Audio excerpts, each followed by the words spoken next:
libur, gue pengen mereview sedikit eh, owning experience atau pengalaman memiliki sebuah mobil yang sudah ada di keluarga saya selama kurang lebih ya 5 tahun lah. Nih, mobil ini keluaran tahun 2011, namun saya baru memilikinya di awal tahun 2016 kalau nggak salah.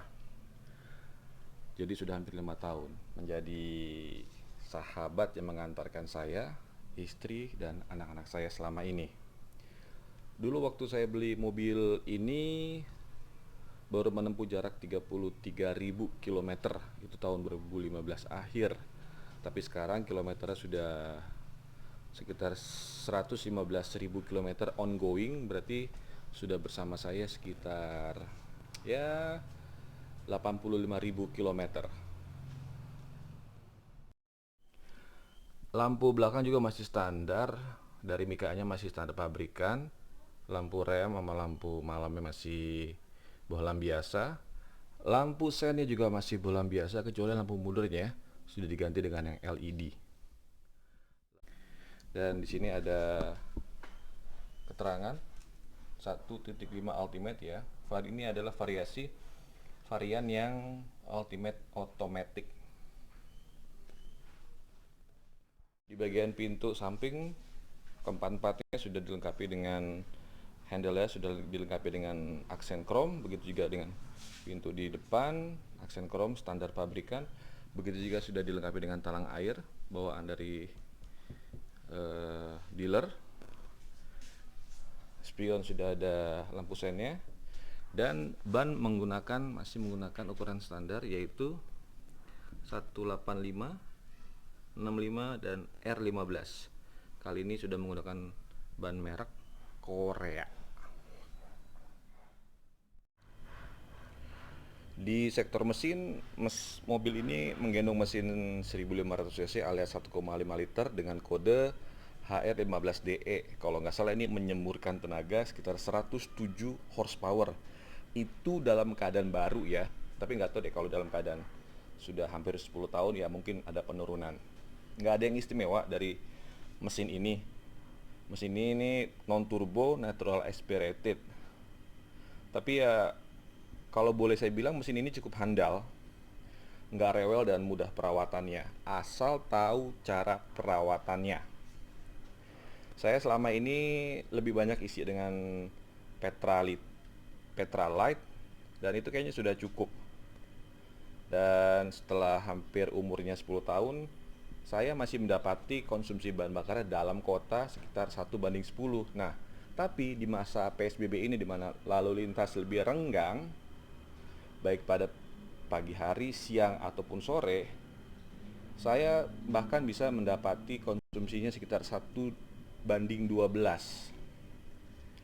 Lalu kalau untuk konsumsi di jalan tol, saya bisa dapat kira-kira 1:15, 1:16. Tapi ya tergantung bagaimana kaki kita ngebejek pedal gasnya sih.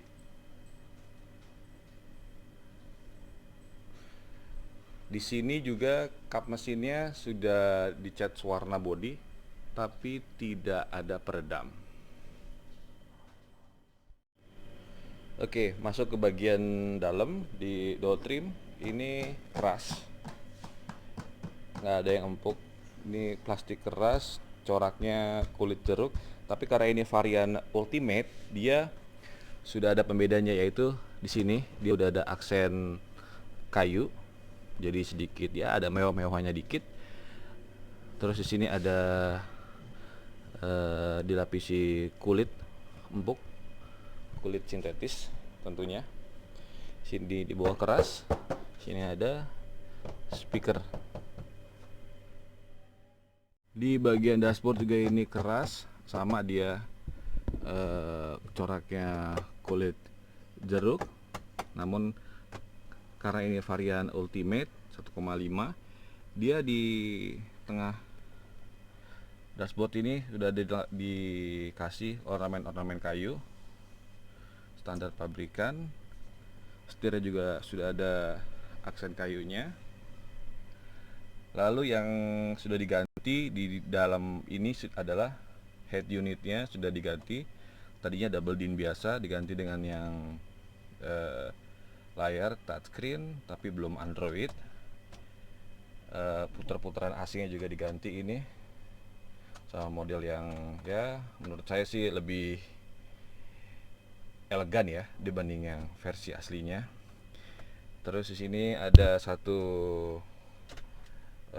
colokan rokok, saya ganti dengan power outlet.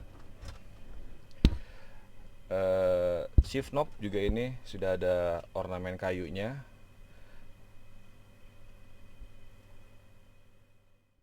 Oke, sekarang kita coba kontak kuncinya dulu. Oke, karena ini mobil tahun 2011 jadi sangat sederhana instrumen clusternya. Standar ada indikator baterai, oli, mesin, rem tangan, temperatur.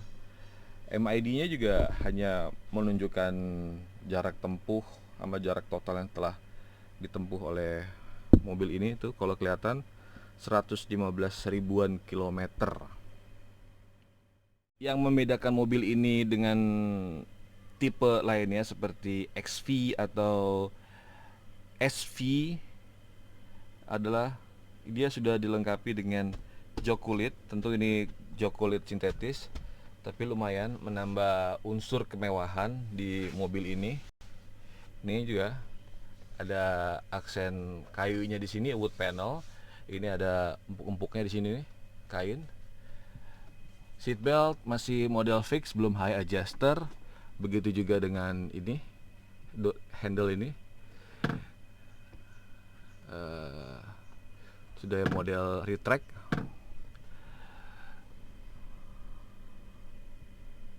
Spion model night and day manual, dan saya sudah melengkapi mobil ini dengan dash cam untuk keamanan dan keselamatan. Oh iya, jok belakang ini juga sudah dilapisi kulit.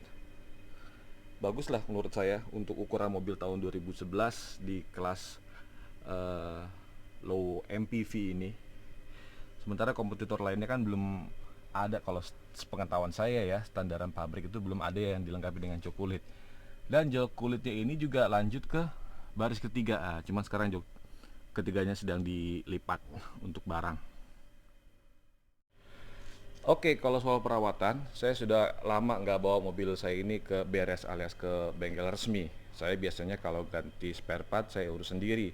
Saya cek-cek harga di toko online atau pergi ke salah satu pusat onderdil mobil di Jakarta Pusat. Selangganan di daerah Cibubur. Biasanya itu untuk tune up mesin, servis ruang pembakaran. Lalu untuk ganti oli, saya urus sendiri. Saya pergi ke suatu outlet di mana ganti oli itu gratis kalau kita beli olinya di situ. Untuk penggantian busi, karena ini pakai busi yang model iridium, jadi penggantian sekitar setiap 100.000 km, dan kemarin saya baru ganti untuk iridium businya. Nah, yang banyak dikeluhkan oleh pengguna Grand Livina ini adalah, atau bagi kalian atau kawan-kawan atau teman-teman yang berminat ingin meminang mobil ini, mungkin suka dengar kabar, dengar info bahwasannya mobil ini mesinnya sering gelitik gitu, mesinnya rewel gitu. Kalau menurut saya sih itu benar gitu, tapi kita harus tahu merawatnya, karena mesin ini sangat sensitif ketika ruang pembakarannya itu kotor.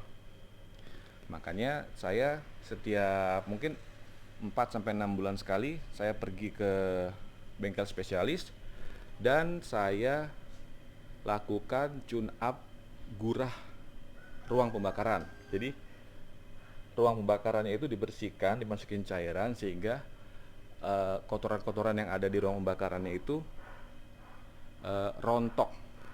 Nah, ketika ruang pembakaran itu sudah bersih, maka tarikan mesin akan jadi lebih bagus lagi. Gejala gelitik atau knocking akan sangat minim, malah boleh dikatakan hilang.